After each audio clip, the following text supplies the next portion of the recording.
अस्सलाम वालेकुम दोस्तों, मेरा नाम तारिक है। मैं अमारात में 12 साल से हेल्थ सेक्टर में जॉब कर रहा हूँ। मेरा एक चीज़ के ऊपर बहुत ज़्यादा एक्सपीरियंस हुआ है। अमारात में बहुत सारे लोगों को एक प्रॉब्लम है, यूरिक एसिड और कोलेस्ट्रॉल लेवल बहुत ज़्यादा नॉर्मल मिकदार से ज़्यादा हो जाता है, तो जिसका बहुत आसान घर बैठे इलाज है मेरे पास। तो मैंने कहा आप लोगों के साथ शेयर करूं ताकि आप लोग वो इस्तेमाल करके उससे फ़ायदा हासिल कर सकें।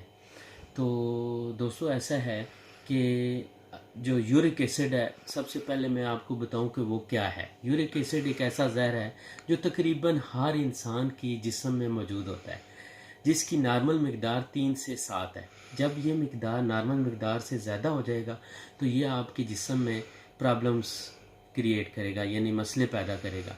वो ये होगा कि आपके पाँव में स्वेलिंग होना शुरू हो जाएगी, घुटनों में स्वेलिंग होना शुरू हो जाएगी, आपके कमर में दर्द शुरू हो जाएगा। स्पेशली वो लोग जो बैठ के जॉब करते हैं या जो ड्राइविंग करते हैं, उनको ये मसाइल ज़्यादा होना शुरू हो जाते हैं। ना वो फिर वॉक कर सकते हैं, चल सकते हैं, दर्द होता है। तो इसके अलावा उसके साथ साथ कोलेस्ट्रॉल लेवल आपका जो है ना वो भी ज़्यादा हो जाता है। हर इंसान के जिस्म में कोलेस्ट्रॉल मौजूद है। पहले तो ये मैं आप लोगों को बता रहा हूँ, एक गुड कोलेस्ट्रॉल होता है और एक बैड कोलेस्ट्रॉल होता है। आप जब चिकनाई, ऑयली और मीट, मटन ये ज़्यादा खाएंगे तो वो कोलेस्ट्रॉल लेवल भी आपका हाई हो जाता है। तो ये जो आपको मैं नुस्खा एक बताने लगा हूँ, सिर्फ 4 चीज़ें और बहुत ज़्यादा एक्सपेंसिव भी नहीं है। ये आप ले लेंगे जिससे आपका यूरिक एसिड और कोलेस्ट्रॉल लेवल दोनों नॉर्मल हो जाएंगे। तो सबसे पहले आपने ये करना है कि आपने बीट रूट, जिसको चुकंदर बोलते हैं, एक उसका नॉर्मल साइज़ का पीस ले लेना है।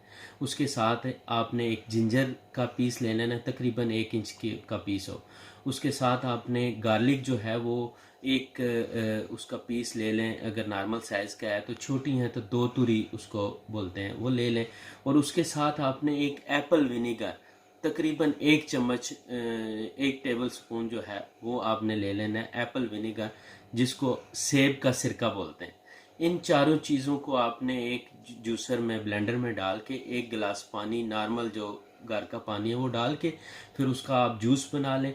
आपने ये जूस खाली पेट तकरीबन 10 दिन लगातार पीना है। उसके साथ सिर्फ आपने ये एहतियात करनी है कि मीट, मटन, बिरयानी, पुलाव ये नहीं खाना, और सुबह शाम आप कोशिश करें वॉक करने की। 10 दिन के बाद आप रिपोर्ट्स करा लें, चेक कर लें, आपको यकीन आ जाएगा कि ये नुस्खा कितना ज़्यादा इफ़ेक्टिव है। चलें, इंशाल्लाह आप ये मेरा चैनल जो है यूट्यूब का, इसको सब्सक्राइब करें और आप कमेंट्स में बताएं कि आपको ये वीडियो कैसी लगी। अगर आपको ये वीडियो अच्छी लगी तो ऐसी मेरे पास और भी मज़ीद काफ़ी मालूमात है, मैं आप लोगों के साथ शेयर करूँगा।